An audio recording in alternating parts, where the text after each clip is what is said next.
घेऊन अश्वत्थामा दुर्योधनापर्यंत पोहोचला आणि दुर्योधनाजवळ ते शिर आणलेले तुडून टाकून दिले. हे घे, पाची पांडवांना समाप्त करून आलो. दुर्योधनानं पहिलं शिर उचललं. भीमाचं नाही, नकुलाचं नाही, सहदेवाचं नाही, युधिष्ठिराचं नाही, अर्जुनाचं नाही, टाकून दिलं. एक एक बघितलं पण 5 पांडवाचं एकही नव्हतं. अश्वत्थामा, हे काय केलं तू? अरे ते हे तर द्रौपदीच्या 5 पांडवांच्या मुलांचे शिर आहेत. 5 पांडवापासून 5 तिला मुलं निर्माण झालेली ही त्यांची शिर आहेत. आमच्या कुळातलं तर तो निर्वंश करून टाकला. आता आमच्या कुळात आहे तरी कोण? अरे आम्हाला पिंडदान करण्यासाठी एवढेच तर द्रौपदीचे मुलं राहिले होते. तू समाप्त करून टाकले. त्या दुःखामध्ये दुर्योधनाने प्राण सोडला. आणि इकडे द्रौपदी सकाळी उठली, मुलांना उठवण्यासाठी आली. बघितलं सगळं रक्त माखलेलं ते कपडे. तिने आवाज दिला. सगळे धावत माझे पांडव आले, भगवान कृष्ण आले. बघितलं तर सगळं रक्त पडलेलं आहे. कोणी केलं असेल कृत्य म्हणून भगवंताने रथ काढला. अर्जुन त्या रथात बसलेला आहे. अश्वत्थाम्याला मारण्यासाठी पकडला. अश्वत्थामा जवळ आणून उभा केला. सांग द्रौपदी, याला कसं मारू? द्रौपदीने सांगितलं नाही, या आपला गुरुपुत्र आहे, त्याला मारायचं नाही. ज्या गुरुने तुम्हाला विद्या शिकवली, द्रौपदी, अगं हाच आपल्या मुलाला मारणार आहे. हा बाळ घातकी आहे, सांग कसं मारू? द्रौपदीने सांगितलं नाही, सोडा त्याला, सोडा. का तर आपला गुरुपुत्र आहे. आणि ज्या आईचा मुलगा गेला त्या आईला विचारा काय दुःख आहे. असं दुःख कोणाला मिळू नये एवढी इच्छा आहे, एवढीच इच्छा आहे. मला तरी आधार माझा पती आहे, परंतु अश्वत्थाम्याच्या आईला दुसरं कोण आहे? तिचे पती निघून गेले युद्धामध्ये आणि तिला आश्रय फक्त एवढाच मुलगा आहे. मला जे दुःख मिळालं ते कोणाला मिळू नये हेच मी भगवंताला प्रार्थना करते. भगवंता, हे कोणाला दुःख मिळू नये म्हणून त्याला सोडून द्या. अर्जुनाने भगवान परमात्म्याने सांगितलेल्या प्रमाणे त्या अश्वत्थाम्याचा अवमान करून त्याला सोडून देतात. परंतु दुर्योधनाच्या संगतीत राहिलेला हा अश्वत्थामा, त्याचा अपमान केलेला त्याला सहन होत नाही. अरे माझा अवमान करता, मी तुम्हाला सोडणार नाही. पण राहिलं तरी तो कोण तुमच्या कुळात तुमचा निर्वंश केल्याशिवाय सोडणार नाही. तिथेच अभिमन्यूची पत्नी उत्तरा उभी होती. राजा, तुझी आई, त्यावेळेला तो आईच्या गर्भात होता. म्हणून भगवान परमात्मा तिथे उभा असताना सुद्धा त्या अश्वत्थाम्याने उत्तरेच्या गर्भावरती ब्रह्मास्त्र सोडलं. ती उत्तरा घाबरली. अरे अरे, माझ्या गर्भावरती काहीतरी संकट आहे, माझ्या गर्भावरती काहीतरी दुःख आहे. त्या ठिकाणी तिची सासू होती, आजी सासू होती, पणजी सासू होती, परंतु कोणाला शरण गेली नाही. त्या ठिकाणी तिचा पती नव्हता, परंतु तिची सासरे होते. अर्जुनासारखा, भीमासारखा, युधिष्ठिर, धर्मराजासारखा ती सासऱ्याजवळ शरण गेली नाही. ती उत्तरा भगवान परमात्म्याच्या समोर शरण आली. प्रभू, माझ्या गर्भाचं रक्षण करा, माझा गर्भ दुःखात आहे, काहीतरी दुःख माझ्या गर्भावरती आहे. भगवान परमात्मा म्हटले, वात्सल्य प्रेम कर. आणि भगवंताने एक रूप धारण केलं आणि उत्तरेच्या गर्भात गेले. एक रूप बाहेर आहे, एक रूप आतमध्ये गेलेलं आहे. त्या गर्भाचं रक्षण करतो. आणि ब्रह्मास्त्रापासून त्या गर्भाचं रक्षण केलं. आणि त्या गर्भामध्ये परीक्षिती राजाला भगवान परमात्म्याचं दर्शन झालं. बोला, याच्यापेक्षा दुसरं भाग्य जीवनातलं कोणतं आहे? आणि ज्याचा जन्म नंतर झाला आणि आईच्या गर्भात पहिलं भगवान परमात्म्याचं दर्शन झालं, काय भाग्यवान मुलगा असेल, काय भाग्यवान मुलगा असेल. आणि हा दुसरा तिसरा कोणाचा होता? सुभद्रेचा नातू होता तो, सुभद्रेचा. आणि सुभद्रा भगवान कृष्णाची बहीण होती.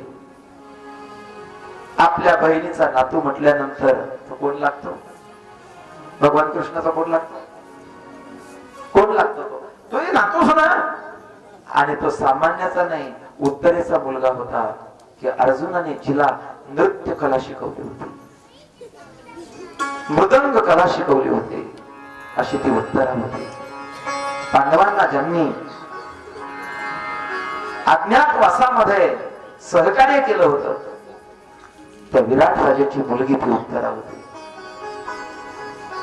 काय पवित्र असेल तिची गोष्ट की भगवान परमात्म्याने तिच्या गर्भामध्ये प्रवेश करावा, तिच्या गर्भाचं रक्षण झालं आणि भगवान परमात्मा द्वारकेला निघणार म्हणून सगळे जण भगवंताला नमस्कार करतात.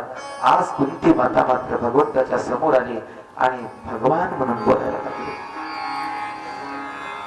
भगवान म्हटले, आता आज काय झालं तुला? मी तुझा भाचा आहे. प्रभू मला माहिती आहे, मला माहित आहे, भाचा भाचा म्हणतो, आत्या आत्या म्हणतो आणि मला त्या मायेत तू गुरफड होतो. पण आज अरे आज मला कळालं की तू कोण आहे, तू ईश्वर आहे. बघितलं का दादा, मला आत्या ईश्वर म्हणते, मला भगवान बोलते. मी ईश्वर आहे, ठीक आहे आत्या, मी ईश्वर आहे ना, तर आज ईश्वर तुझ्या समोर आहे, काय पाहिजे ते माग, काय पाहिजे ते मागून घे. त्यावेळेला कुंती मातेनं पदर पसरला आणि सांगितलं, तेव्हा फक्त एक दे, एकच दे जीवनात, फक्त अशा संकटावरती संकट येऊ दे. चला तुला या जगात असं कोण मागितलं का? मला दुःख दे. भगवान परमात्म्याच्या डोळ्यात पाणी आलं. आत्या, दुःख भोगून भोगून तुझं असं पोट भरलं नाही. अगं तुझा जन्म कुठं झाला, तुझं बालपण कुठं गेलं आणि लग्न झालं तर तुला पती मिळाला पिल्याचा मरीज, ज्या पतीपासून तुला सुख नाही. पण दुर्वास ऋषींचा तुला आशीर्वाद होता म्हणून मंत्र विद्येने तुला पुत्र प्राप्ती झाली आणि त्यालाही सुद्धा मारण्यासाठी गांधारीचे कौरव सगळे मारण्यासाठी टपलेले. त्याच्यातून आज तू तुझ्या मुलाचं दुःख संपलं, तुझा मुलगा युधिष्ठिर गादीवरती बसला आणि तुला मागण्याची वेळ आली, सुख भोगण्याची वेळ आली, तर आज तू दुःख मागतेस. काय झालं तुला? कुंती मातेने सांगितलं, कृष्णा माझ्या जीवनात तू कशाला दुःख म्हणतोस रे? तुझा विसर पडणं हे खरं दुःख आहे माझ्या जीवनातलं. तुझा विसर पडू नये असे याच्यासाठी काहीतरी कर. त्याच्यासाठी ज्या दुःखामध्ये तुझी नेहमीसाठी आठवण येते आणि जिथे जिथे दुःख येते तिथे तू उभा राहतो, ते आमच्या जीवनातलं दुःख नाही, आमच्या जीवनातला तो आनंद आहे.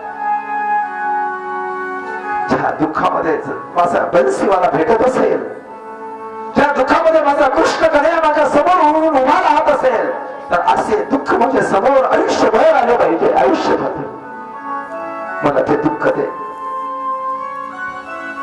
भगवान परमात्म्याकडे दुःखच नाही तर देईल कुठला तो? दुःखच नाही त्याच्याकडे. पण दुःख आलं की लोक म्हणतात आम्हाला देवाने दुःख दिलं. देव दुःख देत नाही, कारण त्याच्याकडे दुःखच नाही. आजपर्यंत सगळ्यांच्या झोळीमध्ये भगवंतानी काहीतरी जे मागितलं ते टाकत राहिला, पण आज कुंती मातेच्या झोळी टाकायला त्याचा हात पातळी काम आहे, कारण तिनं जे मागितलं ते याच्याजवळ नाहीच आहे.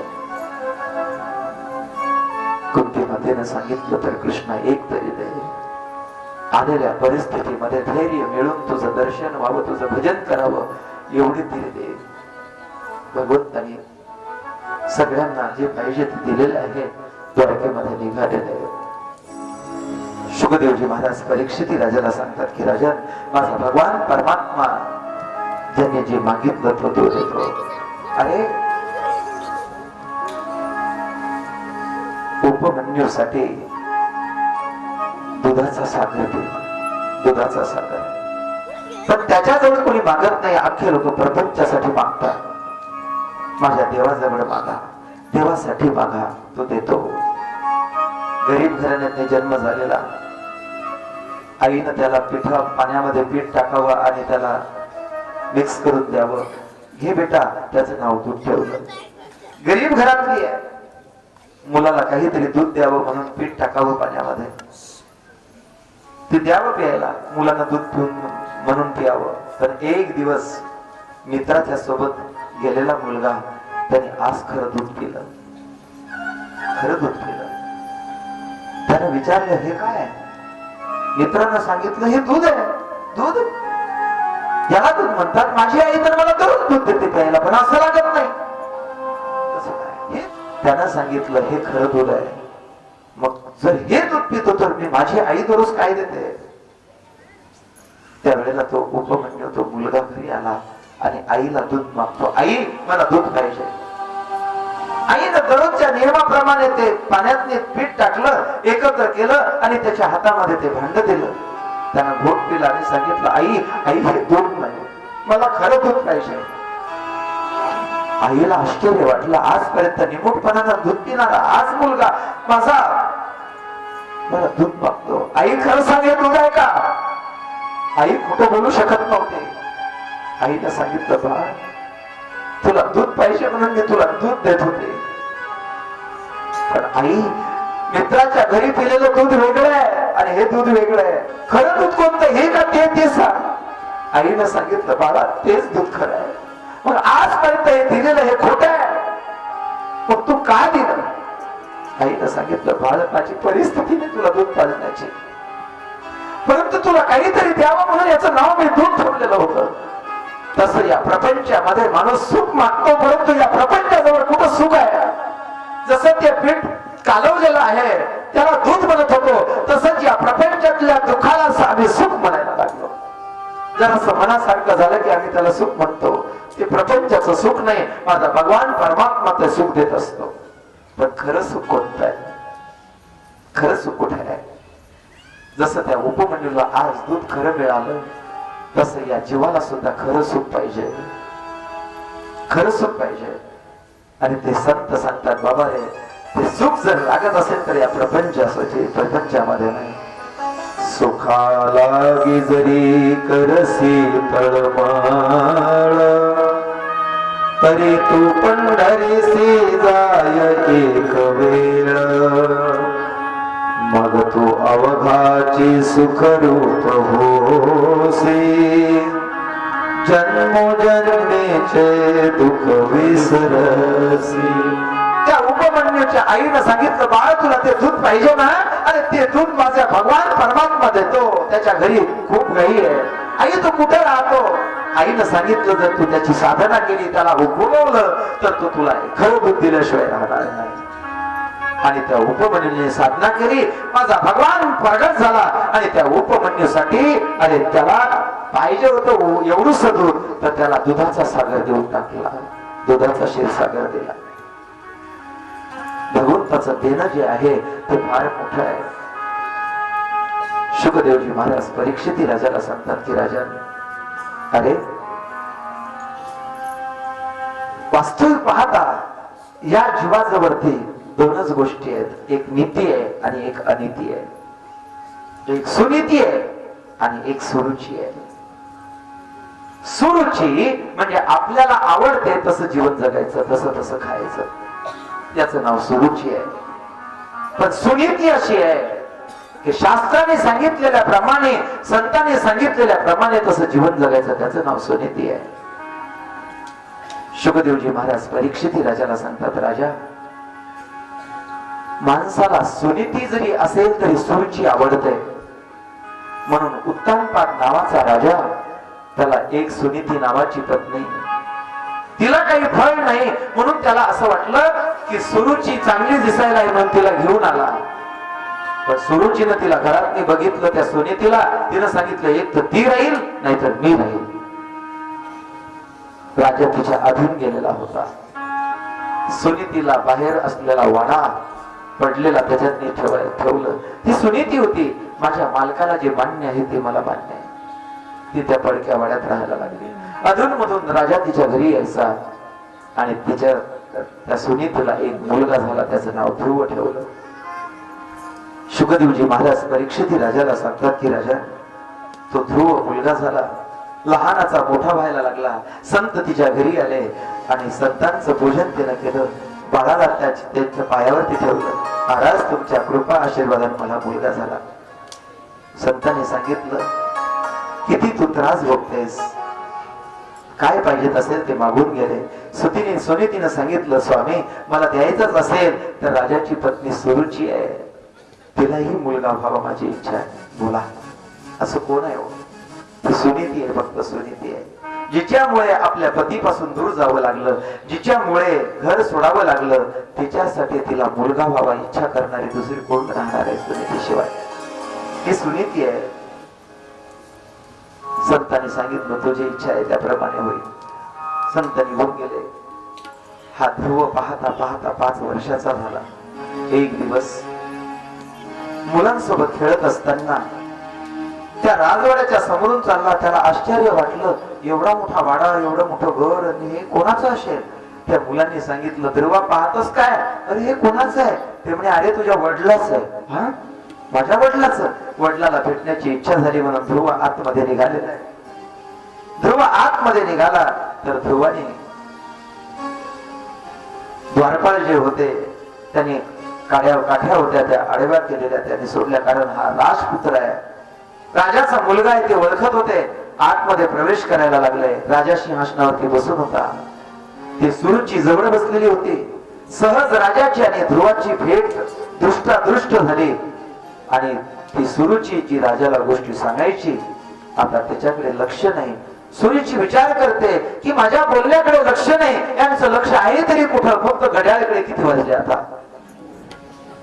कारण ती सुरुची आहे ना, ती सुरुची आहे. तिचं लक्ष एकाचीकडे, माझ्या बोलण्याकडे लक्ष दिसत नाही. मग राजाचं लक्ष कुणीकडे? म्हणून राजाच्या नजरेवरती नजर टाकली आणि सुरुचीला कळालं की अरे माझ्या सवतीचा मुलगा येतो. जर पुत्राचा आणि वडिलाचं जर प्रेम वाढलं तर माझ्या मुलाच्या राज्यात हा काटा उत्पन्न होईल. म्हणून याला इथेच थांबवलं पाहिजे, इथेच थांबवलं पाहिजे. म्हणून राजाच्या मांडीवरतीने हात टाकला. राजा सावध झाला.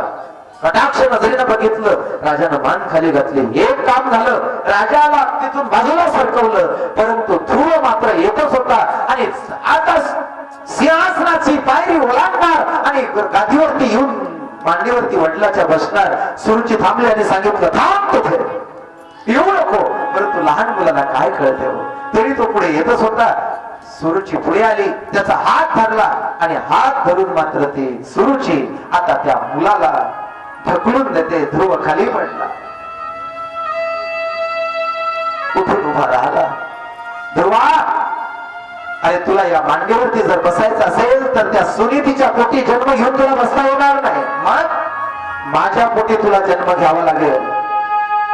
जा, त्याच्यासाठी देवाची तपश्चर्या करता, देवाची प्राप्ती करून घे आणि देवाला म्हणावं सुरूच्या पोटी मला जन्माला घाल आणि माझ्या पोटी जन्माला आल्यानंतर तुला या मांडीवरती या सिंहासनावर असताना बसण्याचा अधिकार प्राप्त होईल. चालत हा वेग येत ना. ध्रुव रडत रडत निघाला. इकडे सुनीती वाट बघते की माझा मुलगा खेळायला गेलेला अजून कसा आला नाही. मुलं आलेले त्यांना विचारते, माझा मुलगा आला नाही, माझा मुलगा येत नाही. त्यावेळेला ध्रुवाला आलेलो रडत असताना बघितलं. सुनीती धावत आली. ध्रुवाला कडेवरती उचलून घेतलं. बाळा, तुला कोणी मारलं का? तो आईला बघितल्याबरोबर जोरात रडायला लागला. घरी आणलं आणि घरी आणल्यानंतर त्याला समजवते. आई सांगते की बाळा, तुला गुन्हा मारलं, जर कोणी मारलं असं तर मला सांग, आपण तुझ्या बाबाला सांगतास. आता सुनीतीने विचार केला. त्यावेळेला ध्रुव म्हटलं, आई, त्या सुनीती मातेने सांगितलं म्हणा, त्या विमातेने मला सांगितलं की जर तुला या बाबाच्या मांडीवरती सिंहासनावर असताना बसायचं असेल तर माझ्या पोटी जन्माला ये आणि त्याच्यासाठी देवाची प्रार्थना कर, देवाची तपश्चर्या कर, त्यांना प्राप्त करून घे आणि माझ्या पोटी जन्माला ये. आई, मी तुझ्या पोटी जन्माला आलो असं काही नाही. हो बाळा, तुला बाबाच्या मांडीवरती बसता येईल, पण त्याच्यासाठी तुला देवाची प्राप्ती करून घ्यावं लागेल. आता लहान ध्रुव असलेला तो देवाच्या प्राप्तीच काय कसे करावे, काय करावं, सुरीची त्या मुलाला कळेल अशा भाषेत सांगत होते. आई, आई, मी जाईल, तू चालला का माझ्यासोबत? ध्रुवाला सांगितलं, आईने बाळ, मला तुझ्यासोबत येता येणार नाही, कारण आता 5:30 वाजले, माझं कर्तव्य आहे मला आणि मला तुझ्यासोबत येणार नाही. पण तू स्वतंत्र आहेस ना, तुला जाता येईल, तू देवाची प्राप्ती करून घे, पण मला मात्र येता येणार नाही. ध्रुवाने सांगितलं आई मी जाईल पण का ग मला भूक लागली तर बाळा आणि ज्या वेळेला तुझा जन्म झाला त्यावेळेला तुझ्यासाठी माझ्या स्तनात दूध निर्माण करणारा तो देव आहे. आता तुला दात दिले तर भगवान परमात्मा तुला काही उपवाशी राहू देणार आहे. बाळा दुधा कोण करीते उत्पत्ती वाढवे श्रीपती सवेदो बाळा दुधा कोण करीते उत्पत्ती वाढवे श्रीपती सवेदो सकळ जीवांचा करीतो सांभाळ तुझ मोकलेल ऐसे नाही. तो सगळ्या जीवांचा सांभाळ करतो तो तुला का सांभाळ करणार नाही. आणि तुझ्यासाठी बाळा आईच्या स्तनामध्ये दूध तयार करून दिलं. कोण उत्पत्ती करतो. अरे श्रीमंत असो गरीब असो कोणी असो त्याच्यासाठी सर्व व्यवस्था तो माझा भगवान परमात्मा करून ठेवतो. आज तो मोठा झाला तुला तो सगळं सांभाळेल. तो ईश्वर तुला देतो. बाळ जा भगवंताची प्राप्ती करून घे. आई आई खरंच मला देव भेटेल का भेटणार नाही बाळ भेटेल पण त्याच्यासाठी तू तुझ्या सावत्र आईला तुझ्या वडिलाला नमस्कार करून ये त्यांचा आशीर्वाद घेऊन ये. बघा जिनं आपल्या मुलाला काढून दिलं तिच्याच नमस्कारासाठी पाठवते. हिचं नाव आहे सुनीते. आज जर एखादी असती तर म्हटलं असतं का पाठवलं असतं का त्या तिच्या दारात माझ्या लेकराला काढून दिलं तिच्या दारात पाठवू. तर ही सुनीती होती ना तिला माहिती होत जर माझं बाळ तिकडे भगवंताच्या भजनाला बसलं तर हा विरोध त्याच्या मनात येईल आणि हा भगवंताच्या प्राप्तीसाठी एवढा बाधक ठरेल. हे होऊ नये म्हणून आशीर्वादासाठी पाठवलं पाहिजे. ध्रुव सकाळी आपल्या आईकडे नमस्कारासाठी अरे काय याला काढून दिला आज कसा काय येतो म्हणून तिला आश्चर्य वाटलं. आला आणि एकदम वडिलांच्या पायावरती नमस्कार केला. बाबा मी देवाच्या प्राप्तीसाठी जंगलात चाललो मला आशीर्वाद द्या. लहान मुलगा आहे 5 वर्षाचा जंगलामध्ये हिंसक पशु आहे. राजा विचार करतो कसा आशीर्वाद देऊ. ही म्हणायला लागली पाहता काय माझ्याकडे त्याला आशीर्वाद. मनातल्या मनात म्हटले बरं झालं हा वनात गेला की हिंसक पशु त्याला खाऊन टाकतील आणि माझ्या मुलाच्या राज्यातला काटा सहज निघेल. पण वरून सांगते द्या त्याला आशीर्वाद जाऊ द्या देवाच्या प्राप्तीसाठी निघालेला आहे. राजाने तिच्या सांगण्यावरून आशीर्वाद दिला आणि त्या सुनीती सुरुचीला सुद्धा नमस्कार करतो. तिनं सुद्धा आशीर्वाद झाला. तिला जा तुला देवाची प्राप्ती होईल. आशीर्वाद घेऊन जवळ आला. आईला नमस्कार केला. आई आई मला आशीर्वाद दे. सुनीतीने विचार केला एवढंच माझं बाळ पण देवाच्या प्राप्तीसाठी निघाला धन्य याच एवढा माझा आधार आहे. परंतु याच्या जीवनाचं कल्याण झालं पाहिजे. मी जीवनभर आयुष्यात दुःखी राहील परंतु माझ्या बाळाला मात्र मी सुखी करेल. माझ्या बाळाचं चांगलं झालं पाहिजे. म्हणून तिने सांगितलं बाळ तू चाललास ना पण एक लक्षात ठेव तू देवाच्या प्राप्तीसाठीच चालला. तुला जंगलामध्ये गेल्यानंतर संत भेटतील तू त्यांना नमस्कार कर. त्यांनी जे सांगितलं ते ऐक त्यांनी सांगितलं तेच कर असं म्हटल्यानंतर ध्रुव बाळ आपल्या आईला नमस्कार करतात. आई त्याला आशीर्वाद देते.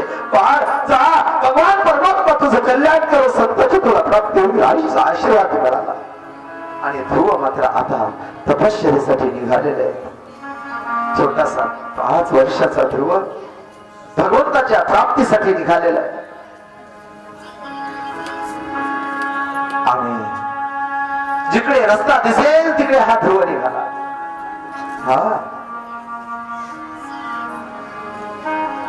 जिकडे रस्ता दिसेल तिकडे चालल्या मनात मी आई मला देवाची प्राप्ती झाली. तो भेटला ना की मी म्हणेन की माझ्या वडिलांच्या मांडीवरती मला बसायचं आहे. रस्त्याने निघालेला आहे. कशाची भीती नाही कशाची खंत नाही. फक्त एकच डोळ्यासमोर आहे. एक वेळ लहान मुलाच्या मनात जर आलं ना तर पुन्हा ते बाजूला सरकत नाही. बस आता देवाची प्राप्ती करून घेईल आणि माझ्या वडिलांच्या मांडीवरती बसण्यासाठी भगवंताला मागून घेईल. पण आईनं आशीर्वाद दिलेला होता. त्याची योजना भगवान परमात्मा करतो आणि नारद मुनी विरुद्ध दिशेने निघाले. हातामध्ये चिपळ्या आणि नारद मुनी निघालेले आहेत.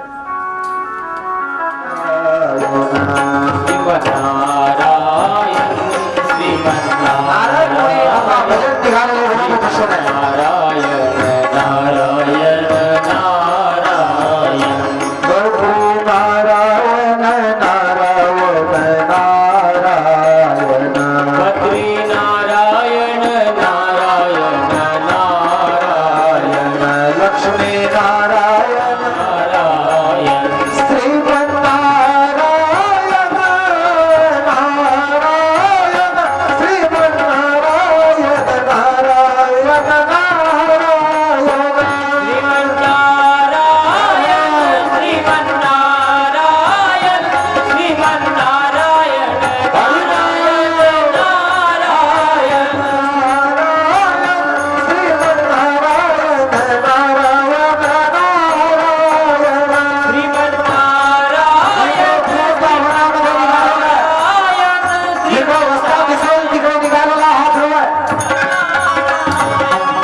अरे काय खाशील घरी आई तुला देईल. ध्रुवाने सांगितलं जगदात नाही तब दूध दियो जगदात दे तब अन्न देते है. ज्या वेळेला दात नव्हते त्यावेळेला भगवान परमात्म्याने मला दूध दिलं. आता दात दिलं तर भगवान परमात्मा काय मला उपाशी ठेवणार आहे. नारद विचार करतात मला खातर निश्चय चांगला दिसतो. ध्रुवा तुला कोणी बोललं का. तुझे वडील बोलले असतील तर तुझ्या वडिलाला समजावून चालतो. चाल सांग चाल घरचारी घरी जा. ध्रुवाने सांगितलं तुम्ही आहे तरी कोण. माझी आई सांगे तुला संत भेटतील तुला देवाच्या प्राप्तीचं साधन सांगतील. तुम्ही तर मला घरी राहण्याच्या गोष्टी सांगता. तुम्ही संत नसाल कदाचित. नारदाने सांगितलं मी संत आहे मला देवाच्या प्राप्तीचं साधन सांगा. नारदाने ध्रुवाच्या डोक्यावरती हात ठेवला आणि सांगितलं भगवते वासुदेवाय ओम नमो भगवते वासुदेवाय तुभ्यं. हा मंत्र दिला. ध्रुवा आणि त्या ठिकाणी जाऊन या मंत्राचा जप कर तुला भगवान परमात्म्याचं दर्शन होईल. नारद मुनी आता बाजूला आहे आणि ध्रुव मात्र तपश्चर्येसाठी त्या जंगलामध्ये आलेले यमुनेच्या किनाऱ्यावरती ध्रुव आहेत. शुकदेवजी महाराज परीक्षिती राजाला सांगतात राजा यमुनेच्या किनाऱ्यावरती ध्रुव बाळ आलेले आणि ध्रुवाने आता त्या यमुनेमध्ये स्नान केलं आणि तपश्चर्येला साधना करायला सुरुवात केली. पद्मासन लावलेला आहे. या ध्रुवाला कुठे तर पद्मासन येणार आहे. सुंदर मुद्रा आहे आणि प्रल्हाद ध्रुव त्या भगवंताच्या भजनामध्ये दिलेल्या मंत्राचा जप करत आहेत. ओम नमो भगवते वासुदेवाय ओम नमो भगवते वासुदेवाय.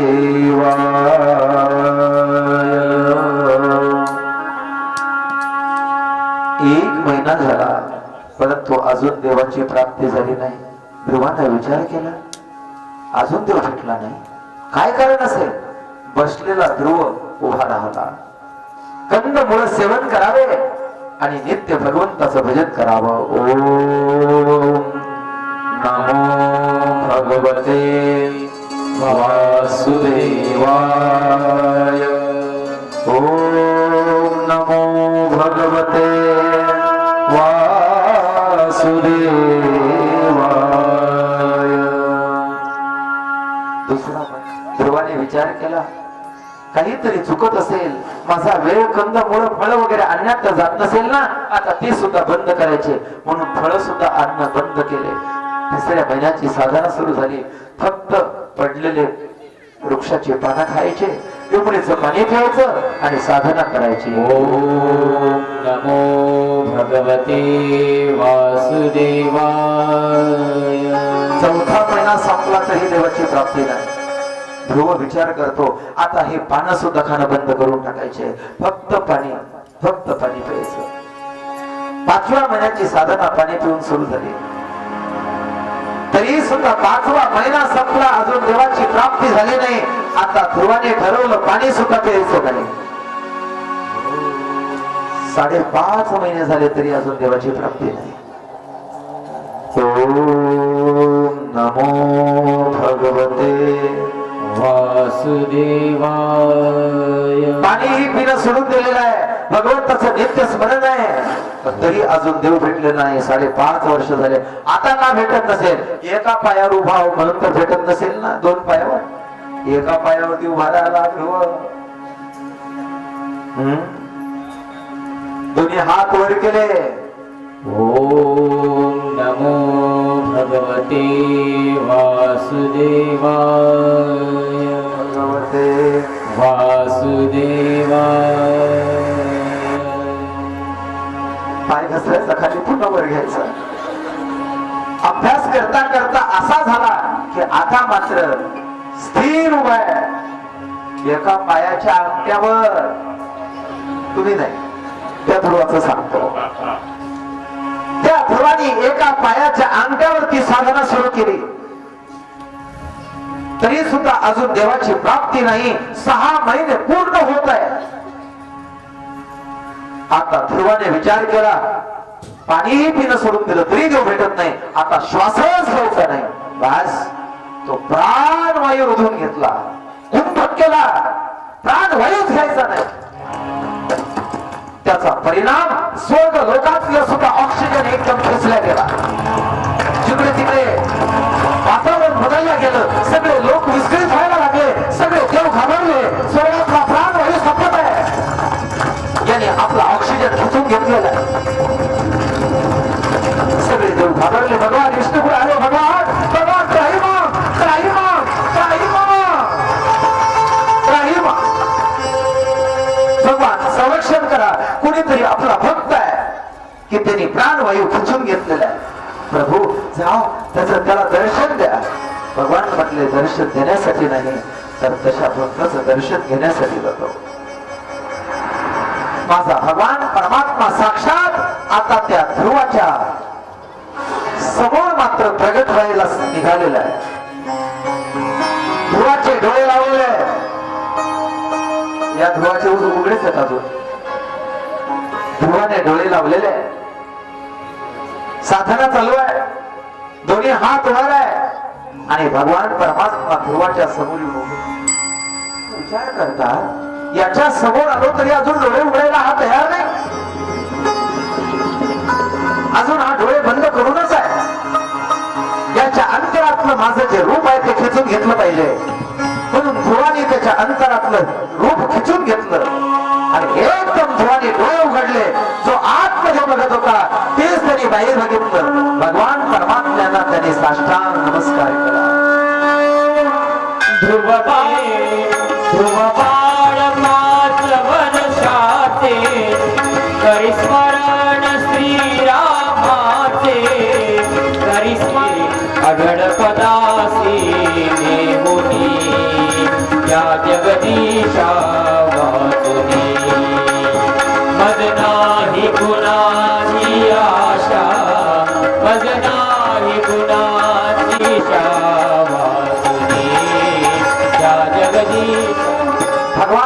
परमात्मे आपल्या हातातला जो कपोल शंख होता तो शंख भक्त ध्रुवाच्या गालाला लावला. हात जोडून असलेला तो ध्रुव त्याच्या गालाला तो शंख लावला आणि शंखाचा परिणाम ध्रुवाला ते ज्ञान प्राप्त झाला आणि ध्रुव भगवान परमात्म्याची स्तुती करायला लागले. शशंख चक्रम सकीर्त कुंडलम सपीत वस्त्रम सरसीरुहेक्षणम सहार वक्षस स्थलकौस्तुभस्तीष्णुम शिरसा चतुर्भुजम नमामि विष्णुम शिरसा चतुर्भुजम नमामि विष्णुम शिरसा चतुर्भुजम. भगवान परमात्मा प्रसन्न झाले आणि ध्रुवाला सांगतात, ध्रुवा माग तुला काय पाहिजे. त्यावेळेला ध्रुवाने सांगितलं, प्रभू काही नाही, फक्त आता दृष्टी पुढे ऐसा चितूर आहे जो मी तुझ पाहे पांडुरंगा. पण माझ्या गुरुदेवाने मला जे दर्शन दिलं तेच हे आहे का देव मला कळण्यासाठी, म्हणून नारदाची आराधना केली आणि नारद त्या ठिकाणी प्रगट झाले. आणि नारदांना सुद्धा भगवान विष्णूचा आणि ध्रुव बाळाच्या गुरु आणि भगवान परमात्मा एका जागेवरती उभे. गुरु गोविंद दोनो खडे गोकुला गोपाल. गुरु आणि भगवान परमात्मा दोन्ही उभे समोर आहेत. आता पहिला नमस्कार कोणाला करावा म्हणून ध्रुव विचार करतात आणि लक्षात आलं की माझ्या गुरुदेवाला नमस्कार आपल्या गुरुदेवाला केला आणि नारदांना केला. राजा नारदांनी आपल्या छोट्या शिष्याला जवळ घेतलं. भगवान परमात्मा प्रगट झालेले आहेत. आता असंच उद्या 12 वाजेपर्यंत ध्रुवाला आणि भगवंताला राहू द्या. त्या प्रेमामध्ये नारद मुनी नित्य भजनामध्ये आहेत. 2 मिनिटं भगवंताचं नामस्मरण आणि लगेच आरतीची तयारी. निकुंज में विराजे निकुंज में विराजे घनश्याम राधे राधे. निकुंज में विराजे घनश्याम राधे राधे. निकुंज में विराजे घनश्याम राधे राधे. राधे राधे राधे घनश्याम राधे राधे. श्री राधे राधे राधे घनश्याम राधे राधे. राधे राधे राधे घनश्याम राधे राधे. राधे राधे राधे घनश्याम राधे राधे. घनश्याम राधे राधे. घनश्याम राधे राधे. राधे श्याम राधे राधे. घनश्याम राधे राधे. कुंज में विराजे घनश्याम राधे राधे. कुंज में विराजे घनश्याम राधे राधे. कुंज में विराजे घनश्याम राधे राधे. कुंज में राधे राधे राधे घनश्याम राधे राधे. राधे राधे राधे राधे घनश्याम राधे राधे. कुंज में विराजे घनश्याम राधे राधे. कुंज में विराजे घनश्याम राधे राधे. कुंज में विराजे घनश्याम राधे राधे. घनश्याम राधे राधे. घनश्याम राधे राधे. घनश्याम राधे राधे. घनश्याम राधे राधे. घनश्याम राधे राधे. घनश्याम राधे राधे. घनश्याम राधे राधे. घनश्याम राधे राधे. घनश्याम राधे राधे. राधे राधे. ही एक आज महाराजांनी एक प्रकारे आम्हाला सजा दिली आहे. काय सांगू तुम्हाला, उद्या 12 म्हणजे 12, 12:15 हे संपूर्ण इथं हजर. 12:05 सुद्धा नाही, पण 12लाच महाराज इथं राहतील. ही सजा आहे आपल्याला, बरं का. 6 वाजेपर्यंत आम्ही कळून गेलो, समजलं आम्हाला ते काय बात. पण उद्या नाही होणार, काही चिंता करू नका. उद्या हा, उद्या जर 1 वाजलं तर 7 वाजतील. ठीक आहे, काही हरकत नाही. राधे राधे राधे राधे. हो, काल आपला विषय होता की यजमान वाढले पाहिजे, पण काय वाढले नाही. आणि दुसरी गोष्ट, महाराज म्हणत होते की बुवा मंडप आज भरला, मंडप वाढवा लागेल. पण महाराज, मला नाही वाटत अजून मंडप भरला. आमचं एक दरवर्षी महाराज आम्हाला जे नियोजन सांगतात त्या नियोजनामध्ये आम्ही सुधारणा करण्याचा प्रयत्न करत असतो. परंतु तरी पण अजून आमचं असं आहे की आमचं नियोजन मोडलं गेलं पाहिजे, असं आमचं तत्व आहे. हो, कोणतंही काम आम्हाला म्हणजे त्याच्यात सुधारणा कशी करता येईल हे करण्याचा मग तुम्ही आम्हाला या ठिकाणी शिकवलं पाहिजे. आणि म्हणून अजून तरी मंडप थोडा भरलेला नाहीये असं मला वाटतंय. आणि म्हणून तो कसा भरावा, आमचं नियोजन कसं कोलमंडावं हे तुमच्या हातात आहे. हो, आणि उद्या बाकी निश्चित जर हे नियोजन तुम्ही कोलमंडलं तर उद्या आम्ही बाकी अजून 2 चांदण्या पुढे टाकू. ठीक आहे, धन्यवाद. तुमचा वेळ मी घेणार नाही, 2 मिनिटात फक्त. दुसरी गोष्ट अशी आहे, संध्याकाळी हरिपाठ होतो, त्या हरिपाठालाही भजनी मंडळांनी यावं. सकाळी काकड्यासाठी भजनी मंडळांनी यावं ही त्यांना आम्ही विनंती करतो. कारण का महाराज असं आहे की मला असं वाटतं की आम्हालाच काहीतरी काम आहे बुवा असं आम्ही समजून घेतो, पण आम्हाला आणि आमच्या माता भगिनींना काही काम नाही बुवा असं एक आमचा आग्रह आहे. पण काय सांगावं, सकाळी 5 वाजेपासून मंदिरामध्ये लाईन असते महाराज, 5 वाजेपासून. आणि सांगा तुम्ही एवढंही 5 वाजेपासून करून शकता, दुपारी 11:30 वाजता या ठिकाणी महिला सर्वांच्या अगोदर हजर असतात. सांगा तुम्ही किती प्रेम, किती भक्ती आहे. हो, या भक्तीचं काय सांगा तुम्हाला, याला पारवार नाही. आणि म्हणून आम्हाला वेळ नाहीये, आम्ही या ठिकाणी येऊ शकत नाहीये. अहो, साधं उदाहरण घ्या तुम्ही.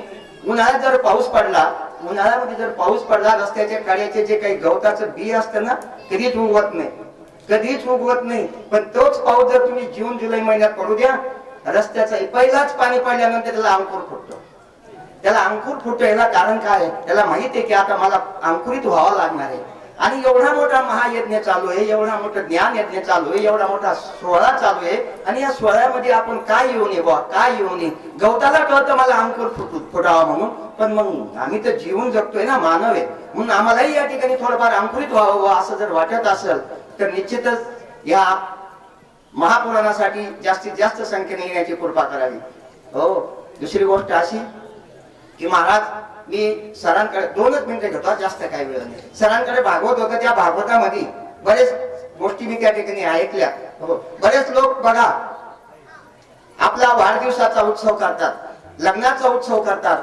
आता हा आपला तसा पाहिला तर हा ज्ञान यज्ञ एक उत्सव आहे, या उत्सवात आपण सामील झालं पाहिजे.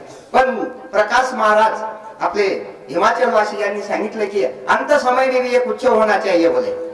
अंतकाळात सुद्धा एक उत्सव झाला पाहिजे. आणि अंतकाळामध्ये आपल्या गावातील 2 अशा पुण्यवान व्यक्ती आपल्यातून निघून गेले, तर त्यांचा उत्सव बघा. आपल्यालाही वाटत असेल आपल्या जीवनाचा उत्सव व्हावा, तर आपणही त्या व्यक्तींसारखं किंवा त्या जे जीवन जगून गेले त्या व्यक्तींसारखं आपणही या ठिकाणी कार्य करावं. आम्हाला सकाळी या ठिकाणी झाडू मारत होतो ना, झाडू मारताना आम्हाला धोंडाप्पाची आठवण आली महाराज, की त्यांना सांगावं लागत नव्हतं की ते संपूर्ण या पट्ट्या वगैरे सफाई करून बिलकुल आम्हाला काहीच सांगावं लागत नव्हतं. आठवण आली आम्हाला.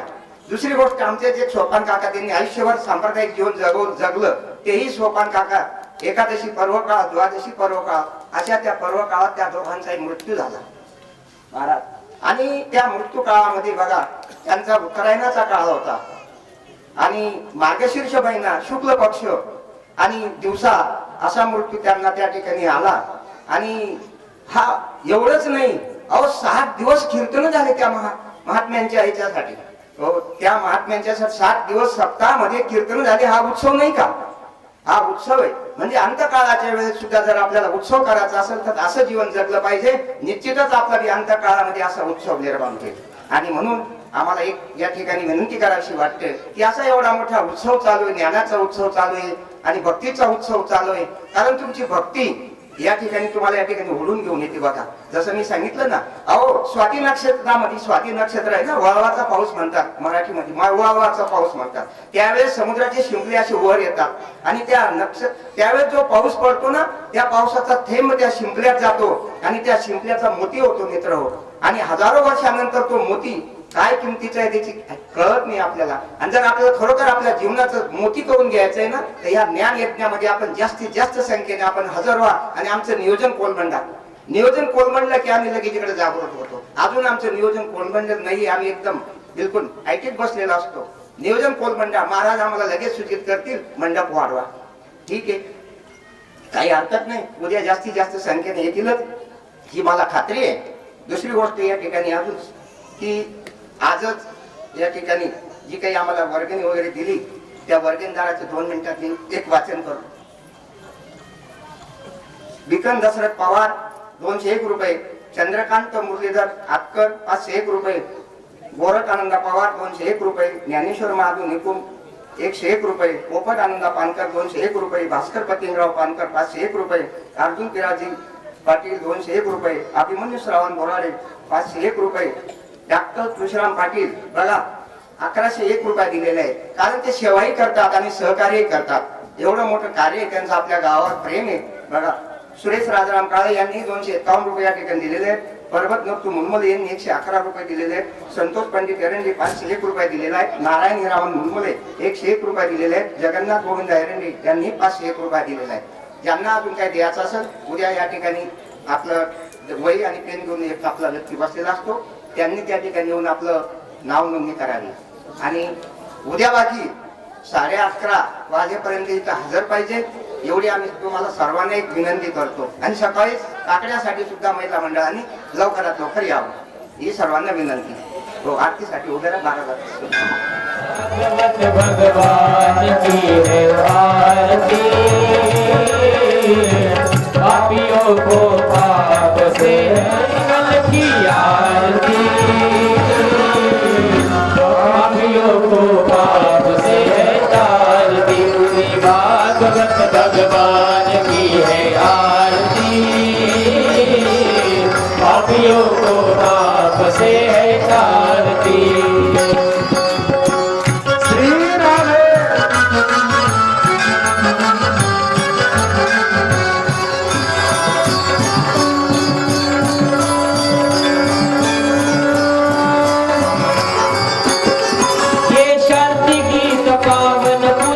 पापों को मिटाने वाला है, हरिदर्श कराने वाला है, हरिदर्श कराने वाला है, हरिदर्श कराने वाला है. ये सुख करनी, ये सुख करनी, ये दुख हरनी, ये दुख हरनी, ये सुख करनी, ये दुख हरनी. श्री मधुसूदन की आरती से आरती, भागवत भगवान की है आरती, पापियों को पाप से तारती. बोलो श्रीमद् भागवत भगवान की जय हो. हे